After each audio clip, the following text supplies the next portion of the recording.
Halo, Indonesia kembali lagi bersama saya Irfan Kartawirya. dan saya Harnas.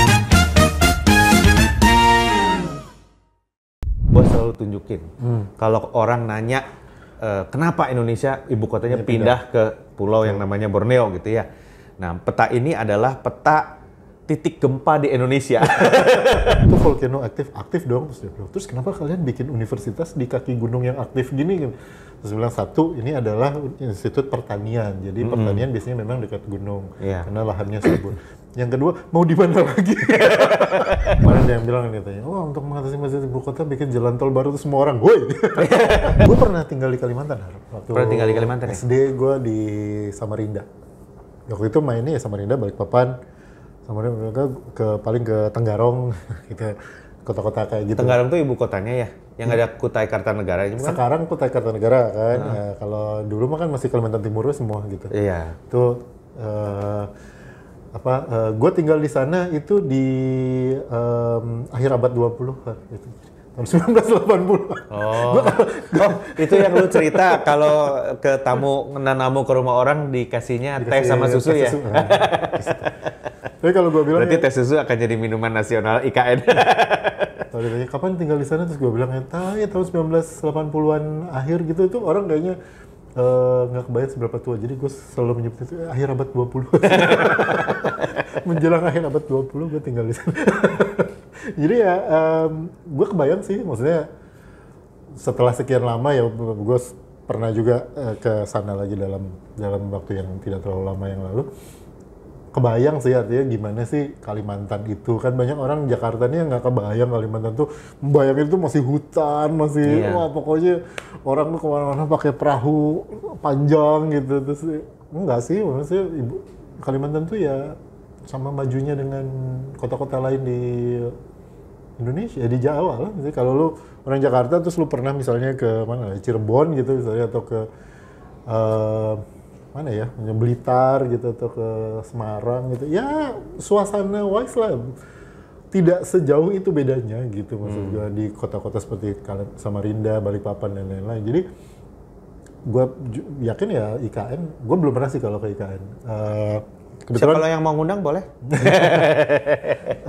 Katanya ada taksi terbang, pengen nyobain. Saudara-saudara gue ya, kakak gue dan beberapa keluarga gue itu terlibat dalam proyek pembangunan IKN secara fisik ya. Terus mereka suka cerita, share foto segala macam. Terus gue lihat, it's okay, it's decent gitu. It's a good city, it's a good township gitu. Apalagi kan kita lu di Gading Serpong, gue di BSD gitu ya. Kita tahu bagaimana bentuk rupa kota yang dibangun dengan perencanaan. Dengan perencanaan. Di sini ada ini, di sini ada itu, di sini ada ini, dan meskipun kota yang dibangun dengan perencanaan, dengan konsep Senin harga naik. Itu kita kebayang gitu kan. Makanya begitu ngeliat itu. Kenapa nggak pernah ada banjir? Kalau banjir Senin harganya nggak naik. Jadi segera ditangani gitu. Nah itu kebayang kan ngeliat kayak gitu. Jadi kayaknya ya kebayang lah ya bentuk, artinya sebuah kota yang seperti apa tuh kebayang gitu. Iya, mudah-mudahan pelaksanaannya sesuai dengan bayangan kita gitu ya. Karena itu bebannya tuh di satu sisi gue juga cenderung setuju karena Indonesia ini kadang-kadang ya, balik lagi kita sebagai orang Jawa ya, apalagi Jawa, Banten, Jakarta itu kita perlu dibangun dengan pemandangan yang sudah tidak Jawa sentris gitu kalau menurut gue sih. Ya, dengan pemindahan itu ke Kalimantan itu mudah-mudahan akan membawa perspektif baru bahwa Indonesia ini bukan cuma Jawa gitu ya, bukan cuma Jakarta lah. Basically sekarang tuh kebanyakan tuh bukan cuma kita tuh sangat berat melihat di daerah Jakarta doang gitu. Ya, misalnya satu hal yang sederhana yang selalu gue ingat adalah kerusuhan tahun 1998 misalnya, itu hanya terjadi sebetulnya di Jakarta. Ya, gue bukan bilang itu nggak penting, nggak, itu memang penting gitu ya. Tapi gue kesel kalau ngelihat beritanya karena Indonesia itu masih besar dan yang lain tuh sebetulnya baik-baik saja gitu ya, nggak separah itu kelihatannya. Tapi ketika orang dunia melihat Jakarta doang, ya Jakarta ini jadi apa ya? Jadi Indonesia itu cuma selebar Jakarta doang gitu.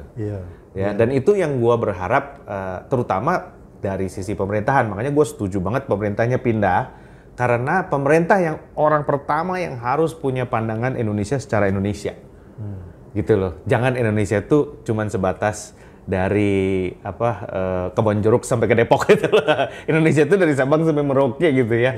Nggak cuman segitu doang nih. Gue merasa berterima kasih sama teman-teman yang jauh dari Jakarta tapi dia punya passion tentang Indonesia. Itu mereka PR-nya lebih banyak loh daripada kita.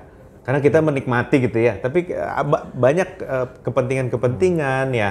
Hal-hal kecil yang kalau lu dari Jakarta lu nggak akan lihat hal itu gitu. Tapi begitu lu ke daerah, ke tempat lain itu akan kelihatan. Iya, dan itu susah ya. Artinya kalau lu kecil, gede atau bahkan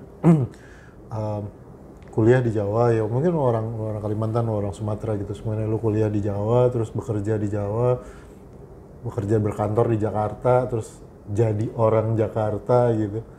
Lo akan melihat Indonesia dengan kacamata Jakarta gitu. Betul. Kalau lu ke satu tempat terus lu bisa bilang, ih murah banget ya di sini. Kagak, buat orang situ udah mahal itu. Iya, betul. Misalnya betul. kayak gitu ya. Betul. Nah, itu betul. Itu nggak secara nggak disadari memang perspektif kejakartaan itu. Iya, simple deh ya.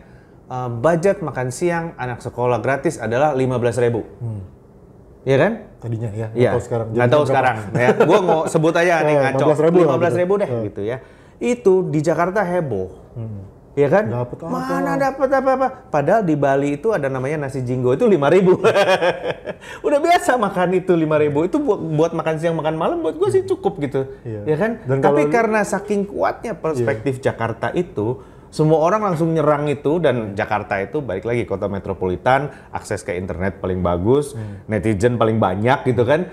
Jadi keributan paling bawel juga. Jadi keributannya itu dengan perspektif Jakarta. Padahal 15.000 di Jogja itu bisa dapat gudeg ceker di restoran loh, belum yang di warung ya. Oke, kalau gudeg empal nggak bisa, tapi kalau gudeg ceker gue inget di restoran, masuk restoran yang itu gudegnya salah satu yang paling mahal di Jogja, itu 15.000 tuh masih bisa dapat satu porsi plus teh panas tawar. Jadi apakah cukup apa enggak gitu ya kan? Itu aja yang kedengeran perspektif Jakarta. Sementara di daerah lain bahkan mungkin 15.000 itu beneran nggak dapat apa-apa gitu, karena harga-harga di sana memang jauh lebih mahal. Orang biasa gitu ngeluarin 30, 40, 50 ribu untuk makan. Nah, di Jakarta nanti bilang 15.000 harusnya 20. Yang orang sana bilang nggak, di 20 di sini juga belum dapat apa-apa. Iya, betul. Jadi memang perspektif kejakartaan itu memang kuat banget ya. Terlalu dominan kalau menurut gua. Diamplifikasi oleh sosial media, karena kita bilang internet paling kencang di sini.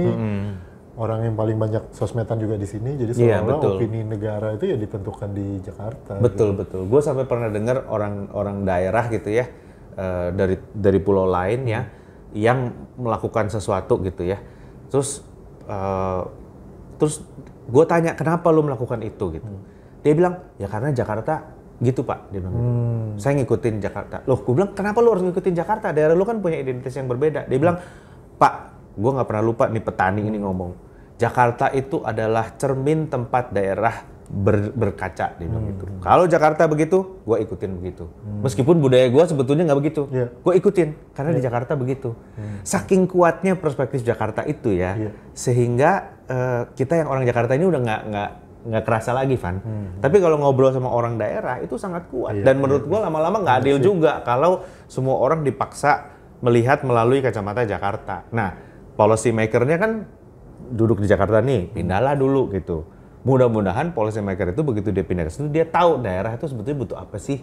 Indonesia tuh luas loh, nggak cuma segini doang gitu. Ya, itu yang dan menurut gua Kalimantan itu cukup mewakili secara secara diversity gitu. Karena gue juga pernah tuh dari Kalimantan, gue pernah ke Banjarmasin, gue pernah ke Samarinda dan Kutai Kartanegara. Itu jalan dari Kartanegara ke Banjarmasin itu lo akan bertemu berbagai macam orang. Yang diversity-nya cukup banyak lah gitu loh. Lu kok ada ya di sini? Terus kita ngelihat misalnya kerajinan Dayak itu kan lucu ya. Ini menarik nih gitu. Cara masaknya juga beda ya kan, bumbu merah, pepes merah gitu ya. Wah, ini beda nih gitu ya. Jadi diversity-nya cukup mewakili juga. Selalu kan pertanyaan orang adalah apakah dengan membuat ibu kota baru, pertanyaan. Dan pertanyaan yang juga selalu muncul adalah mesti sekarang banget nih. Kan kita lagi nggak punya duit nih. Gitu. Maksudnya selalu kan kita berpikir ya, kalau punya duit yang lain dulu lah. Ini kan nggak prioritas, nggak penting-penting amat kita lakukan sekarang gitu. Kalau menurut gua ya, bener sih. Nggak, kalau ditanya gitu, kalau kita ngeliatnya, ini nggak penting-penting amat sih. Artinya bukan nggak penting amat tuh kayak nggak prioritas lah. Harusnya kan sejahterain rakyat dulu ini itu. Tapi kadang-kadang gue juga mikir kayak gini ya, kita sebagai bapak-bapak gitu ya di rumah gitu. Kadang-kadang kan kita pengen punya sesuatu gitu ya. Dan itu nggak harus nunggu kebutuhan-kebutuhan yang kecil terpenuhi dulu gitu ya. Pokoknya kita bikin itu gitu. Itu satu. Terus yang kedua, bukan IKN ya, gue mah nggak terlalu ini sama IKN ya. Tapi gue tuh merasa bahwa Indonesia dengan menuju 100 tahun nanti 2045 gitu, kita itu sudah lama tidak punya sesuatu yang besar. Iya. Gitu. Kayaknya sesuatu yang gede yang kita bikin secara nasional gitu, yang diakui secara nasional, yang dalam tanda kutip non fungsional gitu. Kalau oke, gue tahu kita bikin stadion gede banget di Papua, kita bikin stadion gede banget di Sumatera. Tapi kan itu fungsional gitu ya. Itu bisa dibanggakan sih. Kita bikin kok sesuatu yang gede gitu. Tapi misalnya kayak Monas gitu. Monas itu kan nggak ada fungsionalnya. Iya betul. Nggak ada Monas juga nggak apa-apa gitu. Betul. Nah itu kita tuh udah lama nggak bikin yang gitu. Ya, apalagi hal-hal yang besar, yang visioner, yang kayak menembus batas waktu gitu. Kita tuh nggak ada. Kita tuh gini-gini aja. Betul. Gitu. Dan gua tambahin sedikit, sesuatu yang besar yang identitasnya itu Indonesia. Iya, itu. Ya, bukan kalau sesuatu yang besar identitasnya keagamaan, tidak semua agama, tidak semua orang agamanya sama gitu kan. Kalau sesuatu yang besar untuk daerah tertentu, misalnya provinsi tertentu punya patung yang besar banget yang dia itu juga bukan punya semua orang gitu ya. Tapi yang dimiliki oleh semua Indonesia, contohnya adalah simple Petronas Tower Malaysia. Gue pernah ngobrol sama orang Italia yang lama tinggal di Malaysia. Dia bilang Petronas Tower itu, Twin Tower itu identitasnya orang Malaysia. Karena semua bangsa di Malaysia bangga dengan Petronas Tower. Kalau kita ke sana lihat, bagus juga ya, emang bagus gitu ya. Dia bukan milik kelompok tertentu, dia milik negara Malaysia. Jadi dia bilang itu dibangun untuk identitas Malaysia. Nah, identitas Indonesia selain Monas, apalagi gitu kan? Jadi, Monas kan udah lama gitu ya. Jadi ya makanya, gue mikir kita pernah ngobrol beberapa kali ya waktu channel kita masih namanya Random Jumat. Kita berapa kali kan gue bilang kita tuh perlu sesuatu yang besar untuk kita kerjakan bersama-sama jadi tujuan bersama gitu. Nah, waktu ada ide IKN ini muncul, gue excitednya karena itu, terutama karena akhirnya kita punya sesuatu yang buat kita kerja bersama. Memang dalam perjalanannya sih pro kontra lah ya, banyak kontroversi, orang melihat dari sisi pendanaan dan lain-lain. Ya, terus kemudian pemerintahannya juga di ujung-ujung ini kan penerimaan masyarakatnya kurang baik lah gitu, segala macam. Kalau menurut gua ya, balik lagi nih, kita juga sering mengeluhkan masalah ini. Pemerintah itu tidak bisa membangun IKN sendiri. Iya. Lu perlu rakyat lu untuk dukung lu gitu loh. Jadi kalau misalnya di pom bensin ada yang bagi-bagi brosur dari developer rumah gitu kan, ayo ini ada klaster ini, ayo dong bikin IKN, ajak rakyat ini tuh berpartisipasi gitu loh. Ini proyek kita juga loh, bukan gua mau bikin, gua yang datang, gua yang pakai, gua nggak bisa lu bikin sendiri. Lu perlu rakyat lu tuh untuk ikut menikmati, ikut berpartisipasi, ikut bangga gitu ya. Dan ya ajak aja gitu menurut gua sih. Komunikasi publiknya balik lagi perlu diperbaiki supaya ini bukan sekedar pemerintah yang menggunakan budget negara, tapi kita sebagai bangsa Indonesia ini ingin berbuat sesuatu sama-sama gitu loh. Bukan proyek satu orang. Iya, bukan proyek satu orang, bukan proyek negara doang, tapi negara dan swasta semua itu harus ikut bekerja sama. Swastanya bukan sebagai mendukung ya. Kalau sekarang kalau menurut gue swastanya sebagai pendukung. Gue perlu rumah sakit, lu bangun ya gitu. Bukan. Swastanya ya ayo kita bangun gitu loh bareng-bareng. Iya gitu. itu makanya secara ide sih gue excited sih dari awal gitu, karena kan this is something big. Ini Indonesia akhirnya punya sesuatu yang gede yang kita bisa ceritain sampai 100 tahun lagi ke depan gitu. Ya mungkin pada akhirnya perjalanan proyek itu sendiri tidak terlalu sesuai dengan yang kita pikirin ya. Akhirnya jadi kayak dipakai sebagai bargaining politics positions, bahwa kalau ganti presiden nanti nggak diterusin ya, kayak gitu-gitu. Menurut gua bagian itu menjadikan sebuah mimpi bahwa kita punya sesuatu yang besar ini, membawanya kemudian menjadi ranah politik transaksi lah gitu. Iya, kita kalau gue perlu menang gue terusin, kalau nggak menang kayak gitu, itunya jadi salah menurut gue. Iya, menurut gue sih kita perlu juru bicara ya di dalam proyek ini yang bisa ngomong sama publik dan mengajak publik untuk ikut into proyek kita bareng-bareng, bukan cuma pemerintah doang atau satu orang presiden doang gitu loh. Tapi ini tuh proyek bareng-bareng dan cara itu harus dilakukan dengan sistematis ya, bukan bawa influencer doang. Iya betul. Karena kalau pemerintah kadang-kadang gitu ya, ada masalah nanti bawanya influencer. Iya. Jadi kita tahu ya kalau influencer ya nggak organik gitu, artinya dia melihat 1 jam, 2 jam, sehari, 2 hari, habis gitu ada briefnya harus nulis apa gitu kan. Menurut gue sih udah ada arah ke arah perbaikan sih. Jadi kelihatannya dari pengelola IKN juga udah mulai melihat ini penting gitu ya, seiring dengan proyeknya berjalan. Tapi menurut gue sih perlu dibus lagi bahwa komunikasi publiknya dibenerin deh. Ini tuh proyek kita bersama ya. Kalau gue dulu ditanya-tanya, lu mendukung nggak? Gue bilang gini, kalau duit udah segitu banyak ditaruh di situ, kalau gua nggak dukung terus gagal, gua akan lebih rugi lagi gitu. Jadi lebih baik gua dukung aja gitu. Lu point of view-nya ini ya, point of view-nya pengusaha aja. Kalau gua gitu iya kan, nanti negara pasti kasnya bolong, nanti nggak jadi mangkrak gini. Gua udahlah, lu kan udah putusin, kita percaya sama keputusan lu, udah kita bantulah, kita maju sama-sama gitu ya. Dan gua selalu inget di Semarang ya, revitalisasi kota tua di seluruh kota di Indonesia. Menurut gua nih paling bagus Semarang. Ya, keren kota tuanya itu, nggak kalah sama Eropa. Padahal gua tahu kota tua itu dari zaman banjir. Mas sekarang juga masih banjir sebetulnya, tapi itu sekarang jadi cakep banget. Kenapa? Karena kerjasama. Ada coffee shop di situ, coffee shop Spiegel. Bangunan tua gua jadiin coffee shop deh, gitu ya. Itu mulai bergerak tuh dari situ, mulai buka Indomaret, mulai buka IBC, mulai buka ini. Jadi kerjasama antara pemerintah yang mengelola gedungnya dengan swasta yang bikin bisnis di situ. Jadi orang-orang bisa datang di situ juga bukan lihat-lihat doang, tapi beli sesuatu, ekonomi berjalan, proyeknya jadi jalan gitu. Simply gitu aja menurut gua sih. Model itu ya yang... Iya, jadi harus semua elemen masyarakat tuh bergabung gitu loh. Dan ada kegiatan bisnis di situ. Kalau enggak orang juga datang lihat-lihat doang, pulang lagi nggak ada, lama-lama dananya habisin gitu. Ya akhirnya dia jadi tempat wisata aja ya. Jadi tempat wisata aja dan tempat wisata nggak sustainable, ya kan gitu. Jadi itu harus jadi. Nah, pertanyaan berikutnya, Jakarta gimana nih, Van? Nah, itu. Jakarta tidak bisa dibangun dengan mindset pusat kayak yang kemarin ini. Kenapa? Karena pusatnya udah bukan di Jakarta lagi.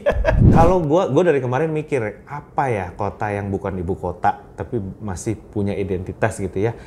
Yang gue kepikir adalah Shanghai. Itu PR-nya Jakarta berarti kan itu yang mereidentifikasi dirinya sendiri gitu. Betul. Jakarta ini mau jadi kota apaan gitu.